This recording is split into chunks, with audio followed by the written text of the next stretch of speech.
ang kamatayan at ang kabilang buhay sa Islam. Ang kamatayan ay isang katotohanan na walang makakaligtas.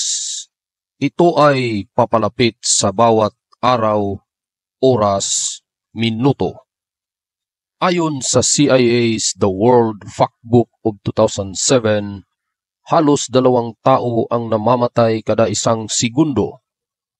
Ito ay nakakagulat na 57.9 milyon katao kada taon. Bawat tao ay aabutan nito, anuman ang kanyang edad, kalusugan, katayuan sa buhay o kabutihan. Nasaan na ang hari noong unang panahon, ang mga bilyonaryo at mga makapangyarihan? Nasaan na ang mga dating maganda, sikat, mga piling tao na matatalino? Ito po ang kasabihan sa banal na Quran, saan man kayo naroroon, ay aabutan kayo ng kamatayan kahit na kayo pa ay nasa kuta na ginawang matibay at mataas. Quran chapter 4 verse 78. Ang kamatayan ay hindi isang sakuna. Ito ay pagdaan dito sa mundo papunta sa kabilang buhay. Ito ay nagdudulot sa atin upang unawain ang dahilan ng ating buhay at kamatayan. Si Allah subhanahu wa ta'ala ay nagpahayag sa atin na nilikha niya tayo upang siya ay sambahin lamang na bukod tangi at ginawa niya itong buhay bilang pagsubok upang makita kung sino ang tutupad sa layunin na ito. Sinabi sa banal na Quran, at hindi ko nilikha ang mga jin at tao na liban ako ay kanilang sambahin. Quran chapter 51 verse 56. Ang Diyos ay nagpahayag din sa atin ng layunin ng kamatayan at buhay. Sinabi ng Allah subhanahu wa ta'ala sa banal na Quran, si Allah ang siyang lumikha ng kamatayan at buhay upang subukan kayo kung sino sa inyo ang may pinakamainam na gawain.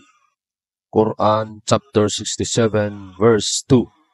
Hindi pinaghahandaan ang kamatayan sa pamamagitan ng pagbabayad sa serbisyo pag namatay siya o pagpili ng kabaong niya.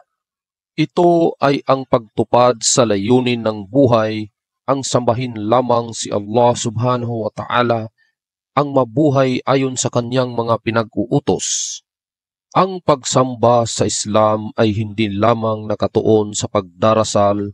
Sa katunayan, ang bawat gawain na kalugod-lugod kay Allah subhanahu wa ta'ala ay maituturing na gawaing pagsamba at ang tao ay gagantimpalaan ukol dito. Nakikita natin ang kamatayan araw-araw. Ang mapayapang kamatayan ay hindi yaong walang naranasan na sakit o karahasan. Hindi ito ang tunay na pangyayari. Kapag ang tao ay namatay, nililisan ng kaluluwa ang katawan at kung kaya ang pisikal na kalagayan ng katawan ay hindi nagpapakita kung ano ang kalagayan ng kaluluwa. Ang kapayapaan o kawalan ng kapanatagan ng kaluluwa ay nagiging resulta lang kung paano tinupad ng isang tao ang layunin niya sa buhay. Halimbawa, may 2 tao na mayroong tiket papunta sa isang destinasyon na kailanman ay hindi pa nila napuntahan. Ang unang tao ay pinaghandaan ang araw ng kanyang biyahe. Pinag-aralan ang wika, kultura at mga kagawian sa kanyang papuntahan. Siya ay may sapat na pera at bakuna, kaya nang dumating ang oras ng paglalakbay, siya ay hindi mabibigla, ligtas at kontento sapagkat siya ay naghanda. Sa kabaligtaran, ang ikalawang tao ay hindi pinaghandaan ang oras ng kanyang pag-alis. Siya ay darating sa lugar na iyon na takot at nalilito. Ang hindi niya paghahanda ay naging dahilan upang humantong siya sa isang nakakatakot na kapalaran dahil ang lahat ng mga bagay na kanyang dinala ay wala palang halaga.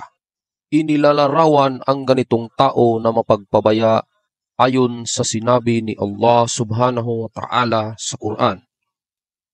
Kapag dumating ang kamatayan sa isa sa kanila, sasabihin niya, "Aking Panginoon, balik ninyo ako upang gawin ang mga kabutihan na aking pinabayaan." Quran chapter 23 verse 99 to 100. Isaalang-alang din ang sagot ng mga taong napunta sa impyerno nang tinanong sila kung bakit napunta sila doon. Kanilang sasabihin, "Hindi kami nagsisipagdasal, hindi nagpakain ng mahirap, kami ay kabilang sa mga taong gumagawa ng walang kabuluhang usapin. Kami ay hindi naniniwala sa araw ng paghatol hanggang dumating sa amin ang kamatayan na isang katiyakan." Quran chapter 74 verse 43 to 47. Lahat tayo ay mamamatay at maglalakbay sa isang hindi pamilyar na lugar. Tanungin ninyo ang inyong sarili, handa na ba kayo para dito? Ang buhay ay isang pagsubok na nagtatapos sa kamatayan, subalit hindi ang pag-iral nito. Kapag ang tao ay namatay, ay hindi na siya makakagawa ng anuman. Ang kahihinatnan ng tao ay malalaman na lamang kung ano ang ating pinaniwalaan at nagawa sa kasalukuyang buhay. Ang buhay ay dalawang parte. Ang maikling buhay sa mundo at ang buhay sa kabila. Ang taong nag-iisip ay magsasabi na mas nakakahigit ang kabilang buhay kaysa dito sa mundo. Nilikha ni Allah subhanahu wa ta'ala ang tao at siya ay mananagot sa kanyang ginawa sapagkat siya ay binigyan ng kalayaang pumili, talino upang malaman ang tama sa mali. Kung walang kabilang buhay para gantimpalaan ang mga matuwid at parusahan ang mga masama, ito ay hindi maging makatarungan. Kaya kailangan na may araw ng paghuhukom upang ang bawat isa ay hahatulan ayon sa kanilang ginawa. Ituturing ba namin na magkatulad ang mga matuwid at makasalanan? Ano ang nangyayari sa inyo? Paano kayo humahatol? Quran chapter 68 verse 35 to 36. Ang gawain ng bawat tao sa buhay na ito ay nakatala at pinangangalagaan. Sinabi ni Allah, "At ang aklat ay bubuksan at makikita ninyo ang mga makasalanan na nasa pagkagimbal dahil sa kung ano ang nakatala dito. Kanilang sasabihin, 'Kasawian sa amin.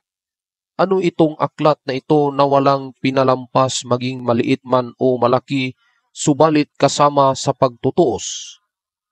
Kanilang matatagpuan ang lahat ng kanilang ginawa sa nakalatag sa harapan nila." Quran chapter 18 verse 49. At sabi pa sa banal na Quran, "Ang kamatayan na inyong tinatakasan ay katiyakang aabutan kayo.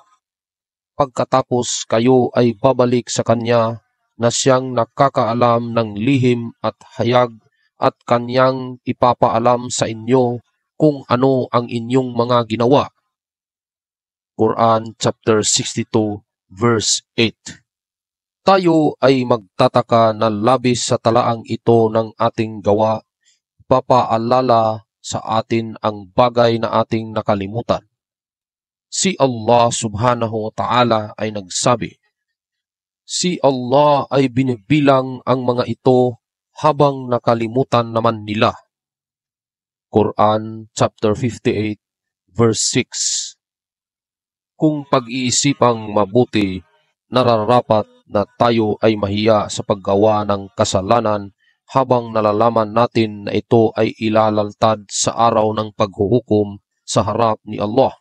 Sa mga yaong may pag-aalinlangan patungkol sa kakayahan ni Allah na bumuhay at hatulan sila, Si Allah ay nagsabi, "Sino ang magbibigay buhay sa mga buto kung ito ay nabulok na at naging alabok?" Sabihin, "O Muhammad, si Allah na siya ding lumikha sa kanila sa umpisa, at siya ay higit na nakakaalam sa lahat ng kanyang nilikha." Quran chapter 36 verse 78 to 79. Yaong mga naniniwala kay Allah subhanahu wa ta'ala bilang Diyos na karapat-dapat lamang sambahin at gumagawa ng kabutihan ay gagantimpalaan ng paraiso. Si Propeta Muhammad, sumasa kanya nawa ang kapayapaan, ay nagulat na si Allah subhanahu wa ta'ala ay nagsabi, "Ko ay naghanda para sa aking mabuting alipin na isang marilag na bagay na wala pang mata na nakakakita, wala pang tenga na nakarinig, o kaya maisip ng puso ng tao." Ito ay kabaligtaran sa mga tao na tumatanggi sa kaisahan ni Allah, na nagsabi sa atin, "Ito ang pangakong impyerno sa inyo. Masunog kayo diyan sa araw na ito dahil sa bagay na hindi ninyo pinaniniwalaan." Quran chapter 36 verse 63 to 64. Sa mga hindi naniniwala ay ang kaparusahan. Ang impyerno ay naghihintay sa mga mapagmalabis, isang lugar na pagbabalik. Sila ay mananatili ng napakatagal na panahon. Hindi sila makakalasap dito ng lamig o inumin maliban sa nakalulusaw na tubig at duming lumalabas sa mga sugat, isang nararapat na kabayaran. Katiyakan, hindi nila inaakala ang pagtutuos at tinanggihan ang aming mga palatandaan ng may matinding pagtanggi. Subalit ang lahat ng bagay ay itinala namin sa isang aklat, kaya tikman ang parusa at hindi namin dadagdagan kayo liban na lamang ang inyong parusa. Quran chapter 78 verse 21 to 30. Pangwakas, o sangkatauhan, ano ang nagpaligaw sa inyo patungkol sa inyong Panginoon, ang higit na mapagbigay? Siyang lumikha sa inyo, humugis sa inyo ng ganap, at nagbigay sa inyo ng tamang sukat. Siya ang naglagay sa inyo ng anumang hugis na kanyang naisin. Hindi, subalit itinanggi ninyo ang kabayaran. Quran chapter 82 verse 6 to 9. Ang kamatayan ay hindi maiiwasan. Ang ating layunin sa buhay ay sambahin si Allah subhanahu wa ta'ala, gumawa ng kabutihan. Ang ating kapalaran ay ayon sa kung ano ang ating kasalukuyang gawain, upang sa ganoon ay magamit natin ang ating pagkakataon sa mundong ito upang matiyak ang lugar natin sa paraiso o sisihin ang ating mga sarili sa walang hanggang kaparusahan sa impyerno. Dagdag pa rito mga kapatid sa sinabi sa banal na Quran, katiyakan ang mga maninirahan sa paraiso sa araw na yaon ay abala sa mga masasayang bagay. Sila at ang kanilang mga asawa ay nasa kaaya-ayang lilim, nakasandal sa mga trono. Quran chapter 36 verse 55 to 57. At sinabi rin sa banal na Quran, ang katiyakan, ang mga mabubuti ay mapupunta sa kasiyahan, at katiyakan, ang mga masasama ay mapupunta sa impyerno. Quran chapter 82 verse 13 to 14.